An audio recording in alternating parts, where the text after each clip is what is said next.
Thank you so much, Liz. Delighted to be here for this panel. Three authors, three kinds of stories, three varieties of gay experience in the 20th and 21st centuries. We're going to be talking about how being in and out of the closet affects the stories of LGBTQIA people, the questions that they ask themselves, and why literature that was once ignored or pushed down is now being published and read and seen in new ways. So we've got Douglas Stuart, the author of SHUGGIE BAIN, a novel, Melissa Faliveno, who is the author of Tomboyland essays. They're coming out very soon. And Kim Powers with Rules for Being Dead, a novel. And so they're going to talk about their work with me, how it reflects their lives, what they hope it will bring to a more enlightened discussion and conversation about sexual orientation. And maybe we'll solve the world's problems in the meanwhile. Let me introduce all three of you, but first, thank you for being here. I really appreciate it. So, and Melissa, you can unmute yourself too anytime. There we go. Okay. Because I want to make sure, just jump in, jump over me, talk over me. It's fine. So let me go alphabetically. Melissa Faliveno is a writer, editor, musician, teacher, and Wisconsinite who lives in New York City. Her debut essay collection, Tomboyland, is about gender, class, in the American Midwest. It's coming out from Jill Soloway's Topple, which is part of Little A, on August 4th, so very, very soon. Her work has appeared in Poets and Writers, Prairie Schooner, Diagram, Green Mountains Review, Midwestern Gothic, among many others. And she's also received a notable selection in Best American Essays 2016. She has profiled USWNT star Megan Rapinoe, which is very cool, and musicians Valerie June and Jason Isbell. And she had an essay about her former life as a roller derby skater with the moniker Harlot Bronte in Derby Life from Gut Punch Press in 2015. So Melissa was born and raised in small town Wisconsin. She's a first generation college grad. She went to the University of Wisconsin-Madison and has an MFA in nonfiction writing from Sarah Lawrence, where she also teaches. I would be remiss if I didn't tell you that Melissa is also in an indie rock band called Self Help. It released its first LP, Maybe It's You, in fall 2018. So welcome to Melissa. Thank you. You're welcome. Kim Powers is the author of the new novel, Rules for Being Dead, the thriller Dig Two Graves, Capote in Kansas, A Ghost Story, and the critically acclaimed memoir, The History of Swimming, which was both a Barnes & Noble Discover selection, a very, very cool thing, because those people are fantastic readers, and a Lambda Literary Award finalist for Best Memoir of the Year. Diane Sawyer called it a riveting memoir, sensitive, wise, and unsparing, and the New York Times Book Review called it raw and engrossing. Kim has also written a screenplay for a festival favorite indie film called Finding North, and he has a new play called Sidekicked that was sold out at Cape May Stage, New Jersey, and he is a newsman. He's a senior writer at 2020. He's worked at ABC News for the past 23 years and is part of the team that has received an unprecedented three consecutive Edward R. Murrow Awards. Let me get it right, Kim. I'm sorry. So, and that on to last but not least, is Douglas Stuart, who is a Scottish-American author who lives in New York now. His debut novel, SHUGGIE BAIN, is published by Grove Atlantic in the US and Picador in the UK. It has been translated, or is to be translated, into 4 other languages. He wrote SHUGGIE BAIN over 10 years and is currently working on his second novel, Loch Awe. His short story, Found Wanting, was published in the New Yorker magazine. His essay, Poverty, Anxiety, and Gender in Scottish Working Class Literature, was published by LitHub. Born in Glasgow, since 2000, he has lived and worked in New York City. And I just want you to know that a certain critic for the Washington Post called SHUGGIE BAIN a debut that reads like a masterpiece. So I just have to get that in there. Absolutely. Welcome, Douglas. Welcome, Kim. Welcome, Melissa. Thanks for being here. And I'm so glad that we've got attendees that are listening to us. And we're going to get started with some questions. But if you all will put up with me, would you each tell us in a few sentences about your books? So I'll start with you, Melissa. Sure. Well, thank you, Bethanne, for that lovely introduction. I'm so happy to be here. Yes, Tomboyland comes out very soon, in about 3 weeks, maybe a little less than, I guess now. It's an essay collection. It's my first book.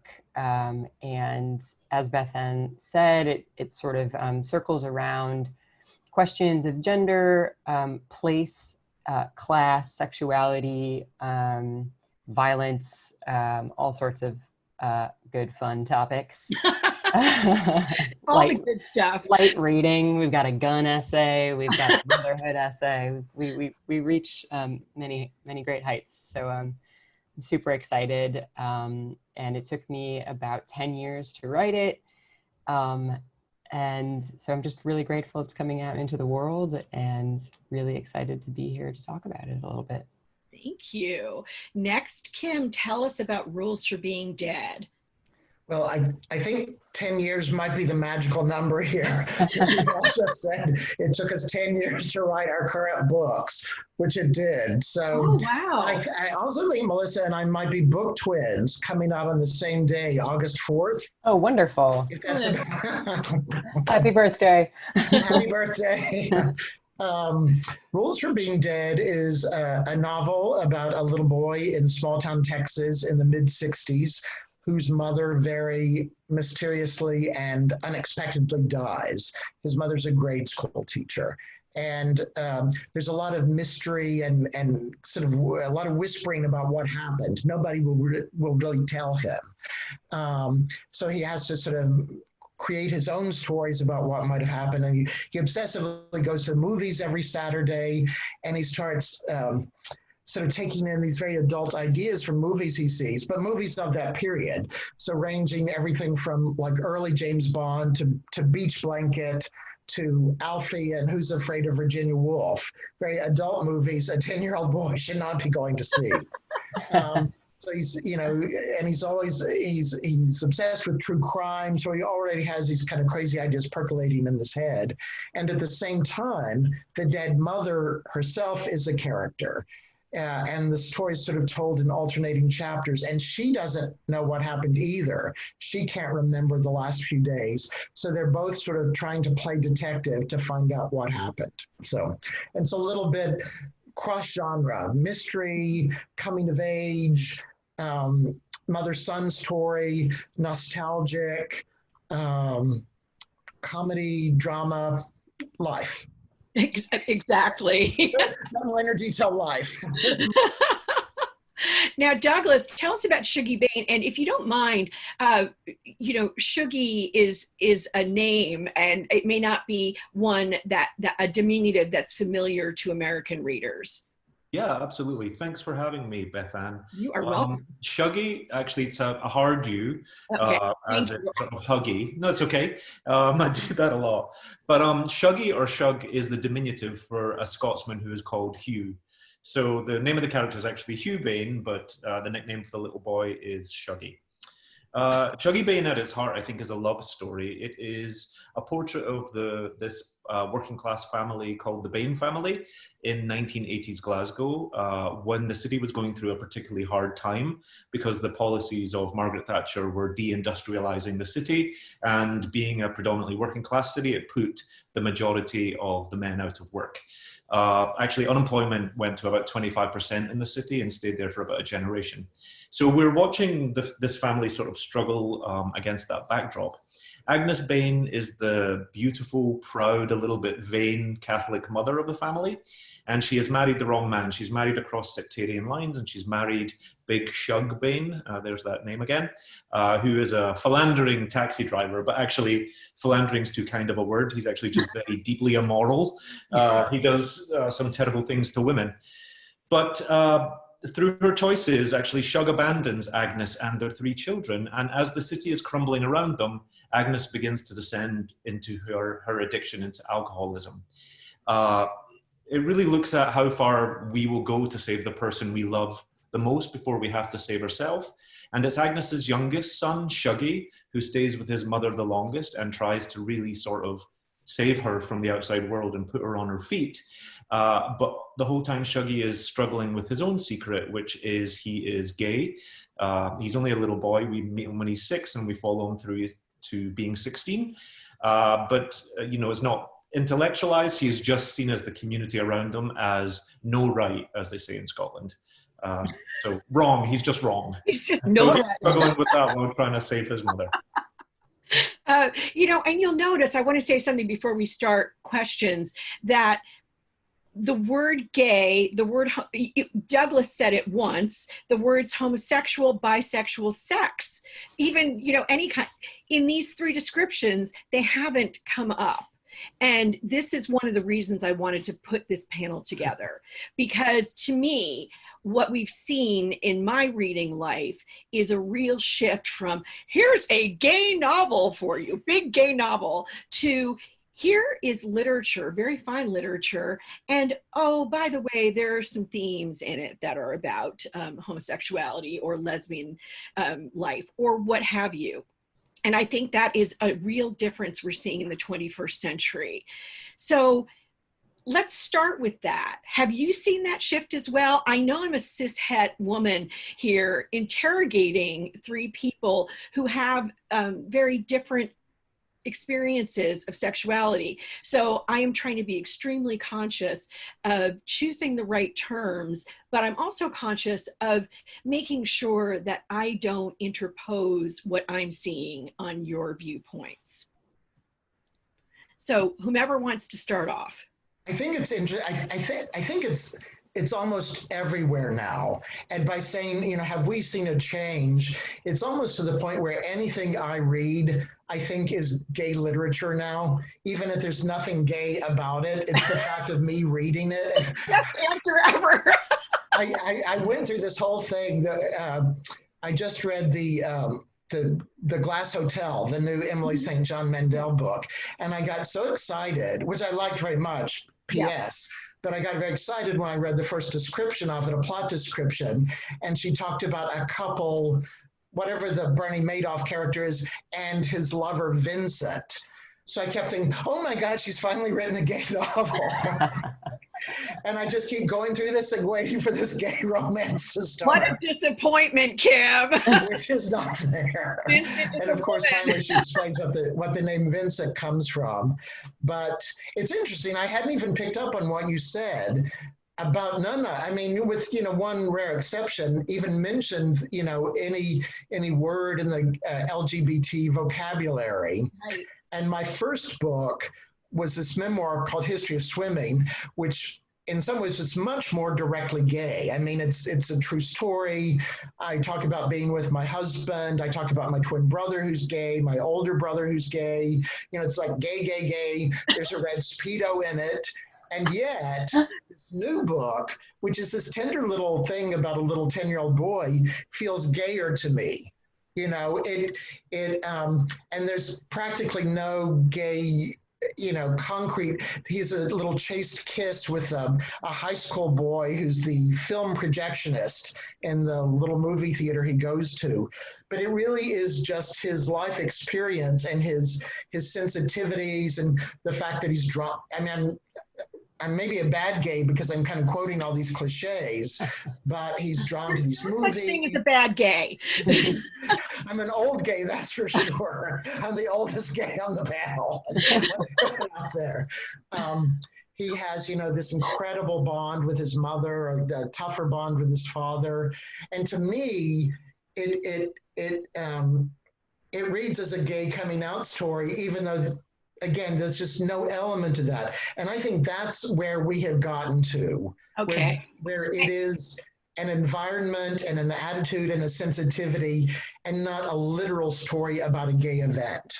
I'm going to put a little bookmark in your reads much gayer phrase. Yeah. We'll come back to that. Yeah. Okay. But Melissa, Doug, which one of you would like to take up this very gay banner that Kim established? Well, it's interesting to me, this question, because, when I started writing this book, it wasn't entirely clear to me that sexuality was going to be a part of it. And I think when I first started writing the earliest essays in the book, they were not interrogating things like sexuality and gender. It was mostly about place and class in the Midwest. And then as I developed, I realized that these questions that I was asking were really circling around gender. And for me, gender and sexuality is very linked, as for a lot of people. And so suddenly, I think it was when I was working on the proposal with my agent, really, where she was like, this is what this book is about. And I was like, oh, interesting. So yeah, it's an element of my life. And these are discrete essays, but it really is a lot of, it's a coming of age book as well. And so, bisexuality takes up some space in that because it's a part of my life and a part of my identity, queerness, both in terms of sexuality and gender identity, just kind of makes its way in. So it has become. Sorry. Go ahead. No, go ahead. I was going to say there's a lot to unpack there. Yes. And we will talk about that, although it could be its own, panel all by itself. But that is very important. But what I wanted to interject is, since you are the youngest member of the panel, have you seen this shift? Because, for me, my reading, my serious reading really started, I would say, in the 80s. And so I have seen this shift, but you're quite a bit younger than I am. So I'm wondering if it's also appeared to you. It's a good question. And it's hard to say because I have also I curate what I read. And so when I was in college studying literature, I read predominantly straight white men, and that was the canon I was taught, with some good, a couple non-straight white men punctuating that. But as I've gotten older and figured out my own tastes, I definitely curate my reading list. So I read mostly queer authors, and so I think it's self-selecting a little bit, but I think it is true that I'm seeing, that queerness has become sort of just an element of some of the books that I've read. I'm currently reading a book by Genevieve Hudson called Boys of Alabama, which I highly recommend. Oh, I have that on my shelf. I cannot wait to read it. It's really good, and it's like right up my alley because it's about football in, working class Alabama. And so it's about masculinity and boyhood. And I'm a little more than halfway through, and that's the first time we get to any sort of gayness. And so suddenly it's like, oh, okay, there's a gay sex scene, which is great. It's really right, but it isn't necessarily being marketed as a gay novel. Or maybe it is, but it might be, yeah. It might be, but it feels like an element of this larger novel rather than, I can't imagine somebody just saying like, well, this is a gay book. It's a book about boyhood, and it's a book about class, and it's a book about poverty and religion and masculinity, and gayness is just one element, I think. There we go. Gayness is just one element. There's the bookmark phrase. And now Doug, and I know that it's different, not just because SHUGGIE BAIN takes place, over some time in the past, but also, you have seen some of this shift. I'm talking about, although you're younger as well. So how does that resonate or not with you? I mean, I think Melissa said it beautifully. I mean, SHUGGIE, actually, I was talking to my editor last night, and SHUGGIE is a book that deals with religion, socioeconomic problems, addiction, family relationships. Yeah. But the main character is gay. I mean, the boy at the heart of it, the thing he struggles with is his sexuality. And yet the book is very rarely talked about as a queer book. And I think that's an enormously, both a positive thing and then also a confounding thing. It's great that we're sort of getting to that point where we're sort of slightly post that. Yet we are living in a time that is really about identity and how we define ourselves and who we identify with. So I think queer literature in that sense is still important to be carved out in that way. What is interesting that I've sort of seen in my life is we live in such a great time where there are so many different layers now of queer coming of age experiences that sort of really run the spectrum from incredibly negative, doomed, to super positive and inclusive. And so what is really lovely now is sort of the layering of how we can bring many gay voices to that narrative and sort of share the experience. There's a little bit of pressure sometimes to have an incredibly positive, inclusive gay story. And the truth is that's not how I came of age. That's not how a lot of gay men, gay women came of age, or queer people came of age. And so what's fascinating is even if we are getting beyond just identifying as gay, there's actually so much more richness there now. It's true. And that's one of the things I think that I'm seeing as a straight person is it's not just, you know, I have several friends who are lesbians who remember how important the book Bebo Brinker was to them, the novel. But that was something that was like, oh, well, that's a little paperback, maybe in the back cupboard of someone's home. You know, you wouldn't put that out on your bookshelves. And now, I mean, all of your books are on my bookshelves. And, you know, people, it's no longer this kind of identifier of seaminess that I think people once thought when they heard gay lit. And thank God it's been different for a long time. I mean, I may be going back to the 40s and the 50s when I, you know, think of this, but I'm influenced by my parents, of course, and, you know, their views. But speaking of parents, something that I did want to ask all of you is about, this is so important. Your books are all very different. They have different genres, but you all three write deeply and closely about childhood and upbringing. And I'm wondering if there's something, and Kim, you might want to pick this up first, if there's something important about that. If it's for LGBTQIA books and literature, if it's something about the realization, because most people, not all, but most people are born into families where if they know they're gay early on, they've got this straight set of parents. Yeah. So it sets you up as different from the get-go. So what is it about childhood that is particularly important to your work? And if you feel it's relevant to gay literature in general? Yeah, well, it's, you know, it's where we start. It's where we're born. It's where our stories start.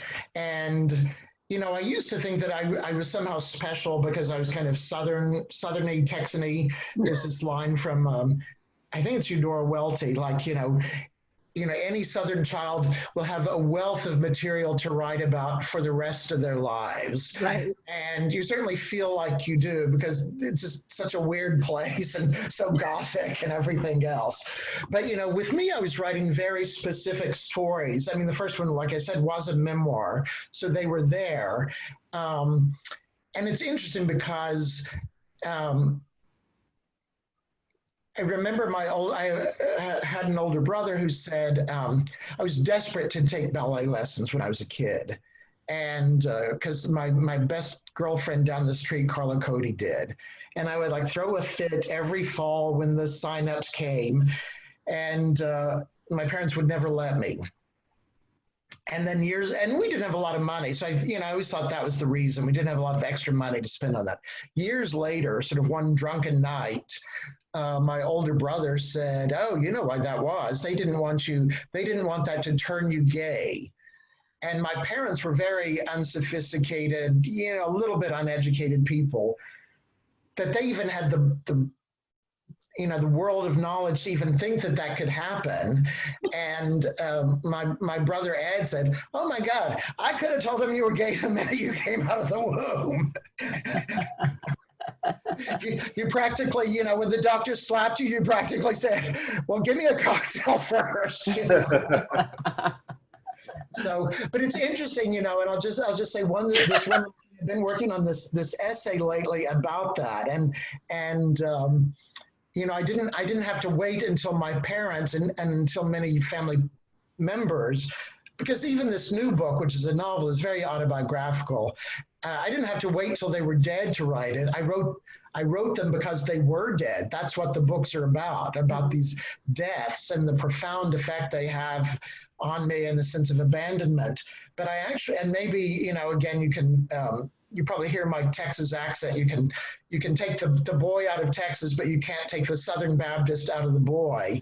So I'm still like worried about, like, you know, August 4th, what will my poor father in heaven think, hopefully in heaven, we don't know, think about this book coming out? You know, I wrote this essay called, Are There Bookstores in Heaven? And I'm still the one who's like thinking about, you know, well, what do those people who've gone on think about this? When I hopefully get there one day, will I have, you know, this you know, this nervous moment where I go up to my father, and these characters are all in the new book, my father, my mother, my stepmother, and say, well, have you read the book? What did you think? So I very much have their presence in mind, and the presence of many relatives as I write these things, you know, because these are things, the sort of coming out element in them are things I never did in real life, to tell you the truth. I have more come out, certainly I was out to my friends, but I've more come out to the world in these books than I have in real life. A lot gayer. A lot gayer. Well, I'm going straight to Melissa, and she knows it. She knows it. I knew it. Yes. We talked about this recently. Melissa, a few weeks ago, I can't remember how long it was, tweeted just a regular old tweet and said, guess what? Here I am. I am in my 30s, and I just came out to my parents. And of course, what I know is that, Melissa, you sent 2 copies of your book to your parents. So tell us about that, because it speaks directly to Kim's story, but it also has a twist that's very Faliveno. Yes, Kim, what you were saying deeply resonated, which perhaps is not surprising. But yeah, I had never had any sort of coming out.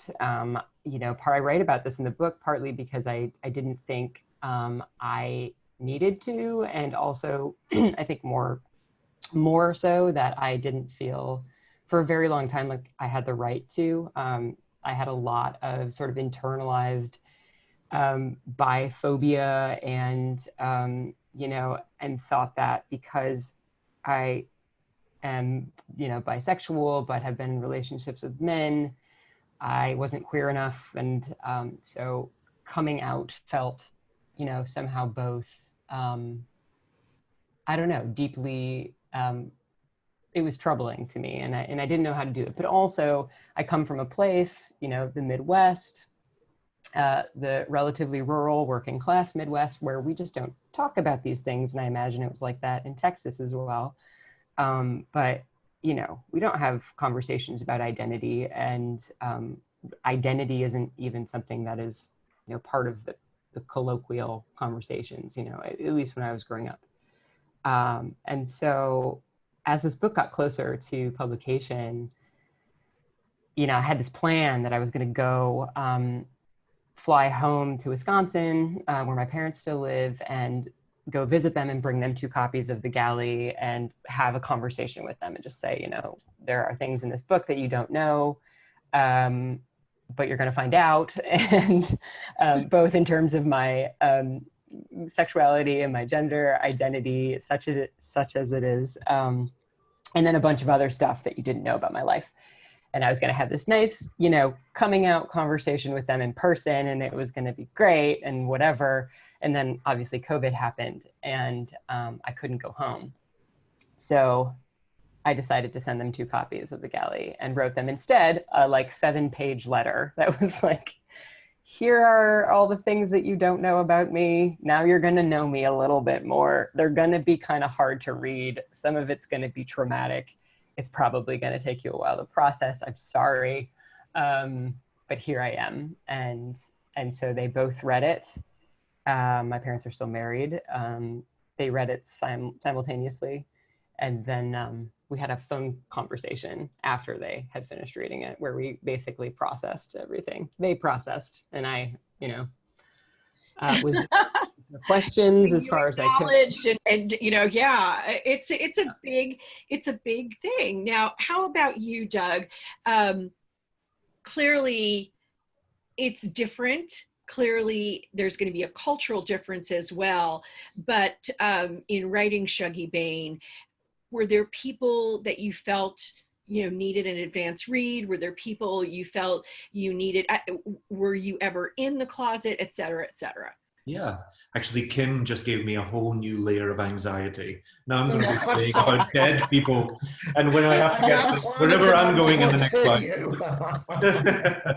But I have a bit of a unique situation in the fact that my parents died when I was a kid. I'm an orphan, and so when it was time for me to come out at 15, 16, there was only siblings to come out to, and they were generally terrific, which is remarkable for the time and also for such an industrial working class city as Glasgow. So that was really sort of remarkable. But most of what I had to do and most of what my sort of coming of age was about reclaiming myself, because the homophobia that I still faced as a kid was overwhelming. And like I said earlier, it was never sort of wrapped in religious needs or religious beliefs. It was just very base. And in a lot of ways sort of stems from misogyny, and sort of how the world feels about women, especially in these working men's universes. So a lot of my youth about being gay, and I had no idea I was gay until the other boys told me at 6. They were the ones that sort of turned to me. I remember it was a wet Wednesday and we were in a classroom, and they just sort of all turned to me and they said, "Why are you like that?" And I didn't realize I was like anything. I was, kids don't even know they've got bodies at this point. But I was just a feminine, sensitive soul. And so that was it. And that was it. Small community, that was it for the rest of my youth. But when we talk about so my coming out and what I wanted to write about in the book as well, I was thinking a lot about, there's a lot of coming out stories where we think about sort of how parents view the queer kid. And we're always sort of looking at their sexuality and their how that's being suppressed by the parents. But I actually started to sort of tilt the triangle or the lens and think about the struggles with gender that were happening even with heterosexual people that were sort of above that age of Shuggie, so sort of the parents of them. And actually, I think it all sort of filters in, as I spoke about misogyny earlier, it all sort of feeds off of each other in a way, because the men had an incredibly narrow way that they were allowed to be. There's a beautiful book written by Deborah Orr about her father, who was a steel worker, and one day a steel beam swings through the room and almost cleaves him in half. And the man was just terrified for the rest of his life, but he couldn't ever tell anyone. And so he went to work every single day with fear. And then, of course, when men are like that, women are forced to be a very narrow way as well. And so in writing about queerness for Shuggie, I couldn't do it in isolation of that. I had to think about how other people were struggling with their gender and identity. I'm so glad you brought that up, Doug, because in the previous panel, which was about books that combine truth and fiction, facts and fiction, I mentioned an essay by the British, well, she's Irish Anglo, Caitlin Moran. Oh, yeah. Who is just a fantastic writer on misogyny, feminism. She's just fierce, she's funny, she's all of these things. Her new book is called More Than a Woman. And she has a very long essay towards the end of the book that is about this very thing. It's about how wounded society can make men through misogyny. And she's not excusing men. She's not saying, oh, you poor things, you've been hurt too. She's just showing how the patriarchy, which is not men per se, it's not people, it's this set of ideas. And you can't look at things out of context. If you have a 6-year-old boy who is pointing to another 6-year-old boy and saying, what's wrong with you? That comes from somewhere. That comes from, someone, said, this is the wrong way to be, and this is the right way to be. So I think that's really a really important observation in talking about gay lit, because we don't want, homosexuality, bisexuality, queer identity to be something that is watered down. We don't want our books to just be about people, you know, cutting, you know, they're using their knives and forks properly. We want to hear about different kinds of experience. And it seems to me that humans have a really tough time doing so without creating conflict. Mm. Is that too big a question to even bring up? Am I? we can go back to some of the questions I wrote down. But it's really tough. There's always someone against someone else, and so I don't even know how it's possible to have children. I know often now, and we talk about this, Melissa, in your book, there is a character who is bringing up their child in a gender neutral way. And I would love to see that child at age 6. And I hope that child at age 6 turns to the child next to them and says, hey, tell me about yourself. You seem pretty cool. Mm-hmm. And that it makes a difference, but it's hard to know. It's really hard to know. I probably, especially because we're coming to the point where we might want to answer some questions, move along. And we talked about some of the gatekeeper ideas in Doug and what Doug was just saying. When you were all developing your own identities, and identities are more than gender and sexuality. So when you were developing your identities, who were your greatest inspirations? And these could be people who creative inspirations, lifestyle inspirations, anything you like. And I think you all talked a little about that already, but I'd love to hear some more, because one of the things I love about all three of you is that you are such developed, integrated people. You know, and believe me, Melissa, I know a little bit more about your work, so I know there's a lot going on. There's a lot going on for all of us, but you are artists who give back to the community. You are people who have jobs and friends and lives and partners and, you know, all of this kind of thing. So tell me a little bit about who inspired you to get to this point in your life. Because I think that's something that some little 6-year-olds and 10-year-olds and 16-year-olds would love to know. I want to, I am late to this, but just you specifically bringing up little 6-year-olds and 10-year-olds and 16-year-olds. You know, I'm you know, as old as the hills. I mean, I was reading, you know, John Ricci's City of Night and The Front Runner. I mean, you know, this iconic gay novel written by a lesbian woman, Patricia Warren, in the 70s. And those were all I had. I remember going to the college library specifically and having to special order, there was like a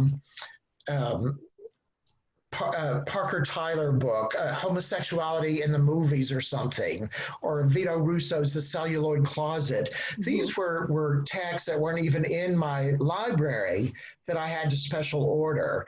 And even reading, you know, sort of outside my world, you talked about Benno Brinker. I remember playing hooky one day to read Ruby Fruit Jungle. Oh, yeah. Which is like, I mean, that's like a, you know, a sacred text now. That's like one of the Rosetta Stones. Right. Calling in sick from my work study job in the school library just so I could stay home and devour that book because it's all I had. But and this is not a shout out because this guy by no means needs a shout out. But, you know, I just see all these, and this is way beyond, you know, Sally has two mommy kind of stuff. Bethanne, I don't know if you know these books by Tim Federle, the Nate books, which caused such a stir for kids, for gay kids. And there was a trilogy of them, and they came out, starting to come out about 4 years ago, called Better Nate Than Ever, 5, 6, 7 Nate. Okay. And then there was a last one, and a guy named Tim Federle. And they were about a kid in the suburbs going in by himself to audition for a Broadway musical. And it turned out to be a Broadway musical of E.T., the movie E.T. And he gets in it. And this book so took off and became such a touchstone for kids, for questioning little kids, like, oh, am I gay? I like theater, blah, blah, blah, to where he like sells out conventions. And there are these little boys dressed up like the character of Nate in it. It's like the way I used to dress up like Mr. Rogers, you know, for stuff like that. And they have so much more now. But, you know, I had those old, you know, those old chestnuts. But I do have to say, I had a very profound, you know, sort of a burning bush kind of moment with Paul Manette's memoir. Oh, yeah. Borrowed Time. It's part of because I was, you know, I'm part of the AIDS generation of the 80s and everything. And you know, he'd written some sort of silly novels before that. You know, he's like making money in Hollywood. And then when his lover Roger got sick in the early wave of AIDS, it really tapped something quite profound in his life, his writing journey, and these, you know, half a life, becoming a man. He really turned the corner. And I was actually working at PBS in those days doing drama development, and spent a long time trying to develop this 4-part miniseries about an experimental drug trial with him. Mm-hmm. So I really got to sort of be part of his life for a while. But just seeing what he was able to communicate, and Larry Kramer to a different degree, because I was part of Larry Kramer within ACT UP. But Paul was sort of Larry without just that alienating anger. Paul had a way of bringing you in. So that was one of my first kind of touchstones when I started writing memoir, when I did History of Swimming. So Paul was a big influence to me. Oh, that is beautiful, because Borrowed Time remains one of the books of my life. It's a seminal book, completely. It is a seminal book. It's absolutely beautiful. How about you, Doug? Where were and again, it could be seminal books, it could be, you know, a figure, it could be anyone. Yeah, absolutely. Actually, books weren't a big feature in my childhood. Because actually they were seen as incredibly feminine things, because they were introspective, they were quiet, and they contained feelings. And so it was just not a thing that boys did a lot of. And then also, you know, to engage in a book takes an awful lot of peace, both outside yourself and within yourself. And there was just not the place in the time that I grew up in. You know, there was just so much going on in my personal life, which is clear probably from what you read in Shuggie. Mm-hmm. An outsized influence on my life were just really the women in my life, I think. And so as a young person, I learned to sort of approach the world through all the women who influenced me. And that was my mother and the other single mothers within the community. And actually a little bit of that you have to then unlearn when you sort of become a man, and sort of how you're trying to find your own way in the world, both sexually and as a matter of identity.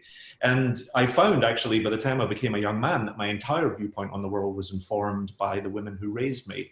I was raised entirely by women, my sister, my mother, and aunts. And so that was a wonderful thing, but it did take, as a man, a little bit of undoing, or a little bit of balancing is probably a better way to say it. That's very interesting. And how about once you did start on your path, were there any writers or artistic figures who then sort of lit candles for you along the way?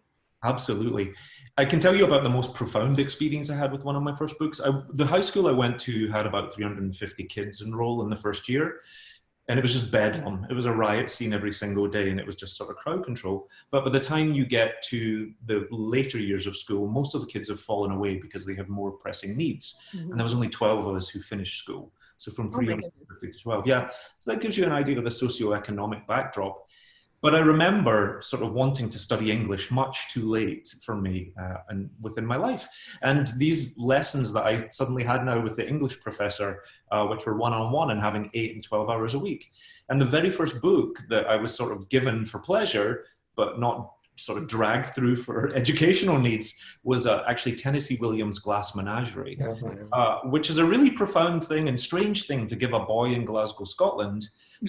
Sort of, yeah, exactly. But this, you know, and the teacher, without acknowledging who I was or if I was queer, and he, you know, I believe he was a heterosexual man with kids himself, just said, I think you need to read this. And he gave it to me, and the back of my head just blew open.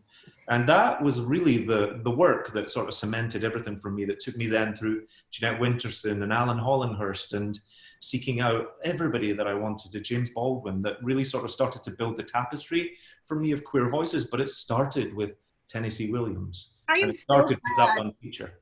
I'm so glad I asked this question, because I knew there's a reason I loved you already, Doug, and I love you all. But you know, that work, which my mother introduced me to at some point in junior high school, blew the back of my head wide open.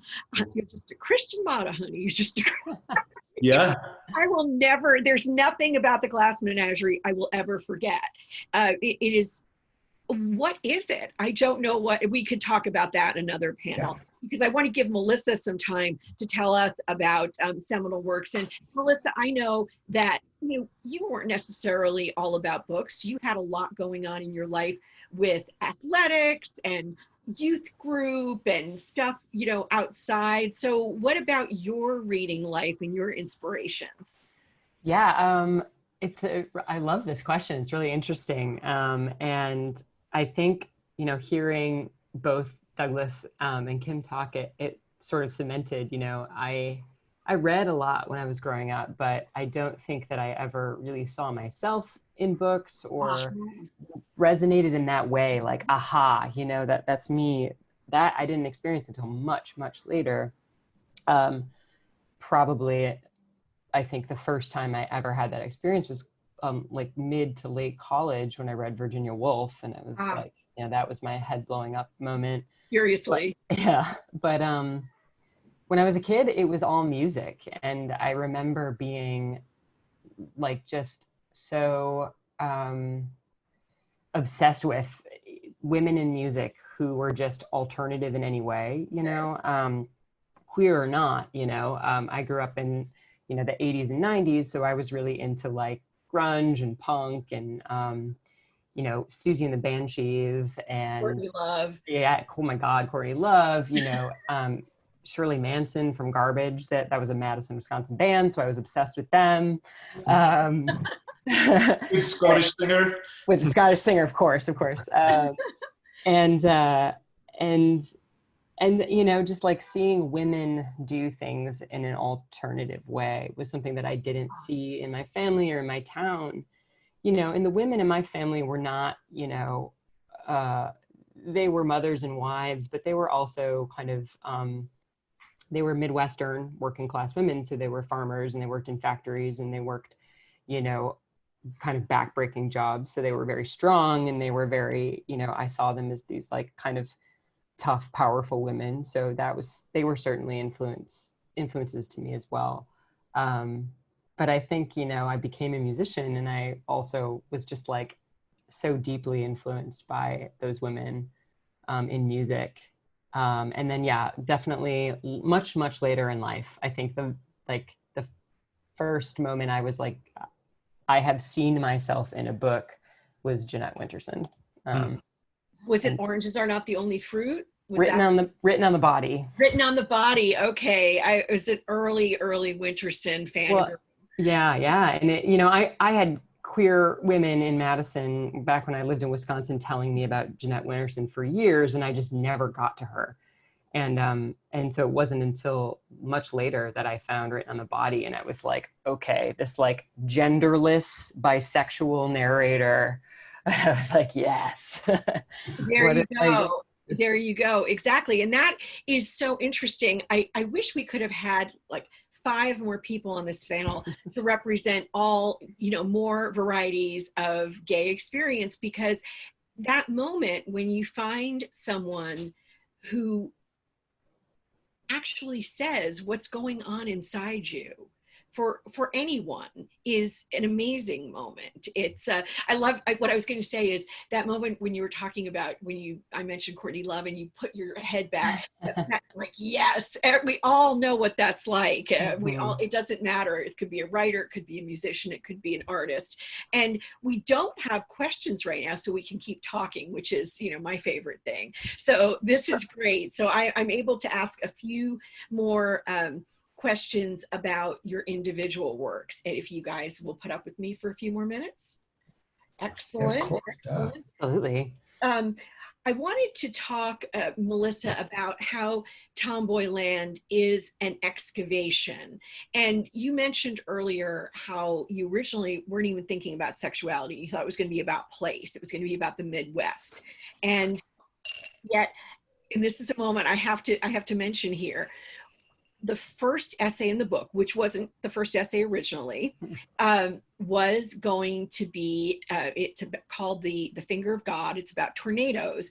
And in it, you discuss tornado closets. And it just happens that when my family lived in Kansas for a year, we had a tornado closet in our military quarters. And you had to go into it when, you know, the sirens rang out. Yep. And these tornado closets are always cramped. They're under the stairs. They're supposed to be the deepest, safest core of the house. But everyone fills them with old Christmas decorations and things like that. And so I was talking to you about this and said, you remember what it's like when you come out of the tornado closet and the relief that you feel. And I said, gee, Melissa, I wonder if there is a metaphor there. The relief at coming out of the closet. So weird, yeah. Gee, how did that wind up there? Yes. It's when I talk about excavation, it's about excavating all of these aspects of your identity. But do you feel that writing Tomboyland helped to integrate those aspects? Absolutely, absolutely. And it's not something I set out to do, but I think, this being my first book, it really felt like there were so many things that I needed to get out and like off of me that I had just been carrying around and sort of bearing, not necessarily all trauma, but, some harder stuff and some really complicated and complex questions that I didn't have answers to. And as I sort of wrote into those questions, I realized that this was like a purge of a book, and it absolutely helped me understand that, the multitudinous quality of a life, and that we are never one thing or the other. We are just this tapestry of things and experiences and places and family, and, both defined and complicated by our experiences and the places we grow up and the families that raise us, and then the places we go and the experiences we have. And it was really interesting. And I think it was definitely an excavation of my own identity and experience, and trying to make sense of and reconcile where I came from, and how to really, the fact that I still love that place very deeply, but that, it's complicated. Which I think that could be the title of this panel. It's complicated. I mean, yes. And that leads me, Kim, to you for a moment in talking about the complications of what it's like to make sense of a life. And Rules for Being Dead, you return to a childhood atmosphere and place. But of course, when we're writing, and we already talked about writing about childhood, but no matter what we're actually writing about when we write fiction or essays or creative nonfiction, we are writing about our place in the world now. Yeah. So would you address that a little bit about what Rules for Being Dead means to you now?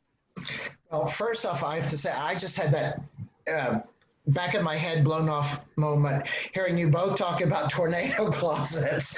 Oh, yeah. I was also obsessed with them. Yes. Traumatized by The Wizard of Oz. Grew up in sort of a tornado belt in Texas a little bit. So I was always the one in the family crying, not crying wolf, but the town crier, like, we're going to die, we're going to die. There's me too. That I would always had a very portable mattress. I would always be putting the mattress up over the door. I literally would fill mason jars full of water. Everybody else would laugh at me. I said, goodbye, I'm gonna wake up, you're all gonna be dead, and I'm gonna be the only one alive. This was me at 9 years old. Same, exactly the same. Which is a perfect segue to my writing, I think, I mean, it is a lifelong, in a way I feel like I've just written this Rules for Being Dead is my fourth book, but I feel like I've written the same I haven't written the same book and I haven't written the same story, but I've gone on the same search through each one of those books in ways that maybe only I can see. But at the core of them is, you know, number one, a sort of a very obsessive relationship with a twin brother. And number two is this mystery, this search about what happened to my mother. And even as I was doing from History of Swimming, where it seemed like my mother had killed herself, I found more information by the time I started working on Rules. And again, like we all said, this was 10 years in the making. Found out a second piece of information. After Rules came out, I heard a third piece of information that completely changed everything. So it's the kind of work a journalist would have done, and that is my day job. I am a journalist. I am a writer for ABC News, but I didn't want to do this book in that sort of cut and dried, has to be real way. And I truly thought the only way I could get to these answers and really do the search is by giving voice to my dead mother. You know, I didn't know her well. She was 8 when I died. So I had to create this woman who's like, you know, between heaven and hell, and let her tell her story. And so it was based on a lot of, you know, family lore and family history and stuff I knew about, but it's also about me giving her a voice that I was never able to have because she died when I was so young. So that is, I would have to say that is like the lifelong search. I remember writing something in 3rd grade, you know, back when we still were taught cursive, a little piece about, and I forget what the assignment was, but like, I don't think it was write something real. It was just like, write a paragraph about anything. And I wrote about my mother taking my twin brother and I away from the town we grew up in to look at an apartment in a nearby city to move to. And it was very hush-hush. We weren't supposed to tell our father about it. And then somebody asked me if that happened. I showed it to a friend and I lied. I said, no, I just made it up. Well, that was my first stab at memoir in the 3rd grade. And that same story has found its way all these literally decades later into this new book. That is a chapter in this new book where this mother takes her 2 little boys, not twin boys in this case, to this nearby town to see this swinging new experiment of an apartment for swinging singles, you know, which my mother was. So your first experience of writing memoir turned into something for fiction. I love that. I love that. Now, exactly. Yeah. Douglas, I am going to let you finish here and talk about that. You know, SHUGGIE BAIN, as you know, I just adore. And it is huge. It is very long. It is a book that would take 10 years. And all of your books took 10 years and for different reasons. And tell us, before we go, why it needed to be that hefty, because it does. Yeah, I think it needed to be that hefty because, I mean, first of all, the main character in the book succumbs to her addiction, and her addiction is alcoholism, and alcoholism is a very slow corrosive.